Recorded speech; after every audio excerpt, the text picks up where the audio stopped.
Nama tokko karaa irratti qabdee maal ta'uu feeta jettee yoo gaafatte tujjaaraan ta'uu fedha siin jedha. Karaa kamiin tujjaara ta'uu feeta jettee yoo gaafatte ani hin beeku. Qalbiin tiyya natti himtee jirti akkaan fuuldura tujjaara ta'uu siin jedha. Rakkoon namoota baay'ee iddoo kana. Wanti karooraa fi kaayyoo jedhamu kun addaan hin baaneef. Kaayyoo jechuun wanta ati ta'uu feetu san yoo ta'u, karoora jechuun immoo karaa waan feetu san bira ga'uuf irra deemtuudha. Kun jechuun yoo kaayyoon kee doktora ta'uu ta'e ati immoo dubbisa kan jibbitu taate barnootaanis yeroo hunda leezii taate doktora ta'uun kee kaayyoo qofa ta'ee hafa. Namni mana keekii fi daabboo banuuf kaayyoo qabu tokko durarratti wanti inni godhu akkamitti akka daabboo fi keek itti hojjetan barata. San booda lookeeshinaa yookaan iddoo kamitti yoon bane irra filatamaadha jedhee qorata. San booda hojii kanaaf meeshaalee akkamiitu tan na barbaachisa jechuun qopheeffata. San booda hojiitti seena. Kaayyoo fi karoora jechuun isa akkanaati. Kaayyoo jechuun fedhii jechuudha. Fedhii qoftiin bu'aa hin qabu.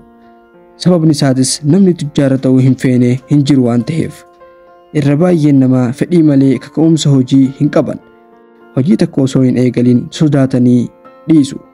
Namticha biliyeenara naannoo keessanii tokko akkamitti iddoo tana geesse jettanii yoo gaafattan ani hin beeku. Yeroo takka yeroon hirribaa ka'u iddoo tanattiin of arge akkamittiin akkas ga'e hin beeku isiniin hin jedhu.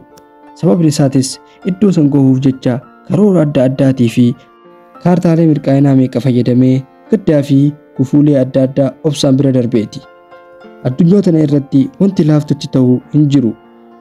Namtichi doktora jedhamu tokko maqaa isaa duratti qubee DR qofa ida'uuf yoo xiqqaate amata 20 ol laffa'eeti jira.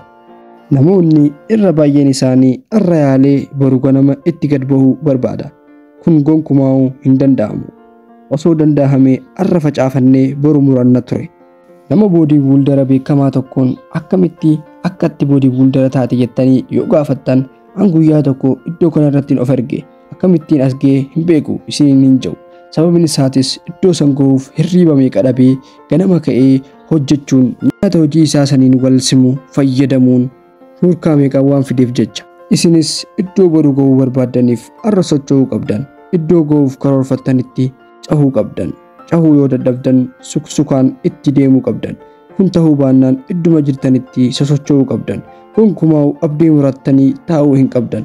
Sababni isaatis arra dukkana keessa obsinee deemnee boru ifatti bahuuf jecha. Galatoomaa.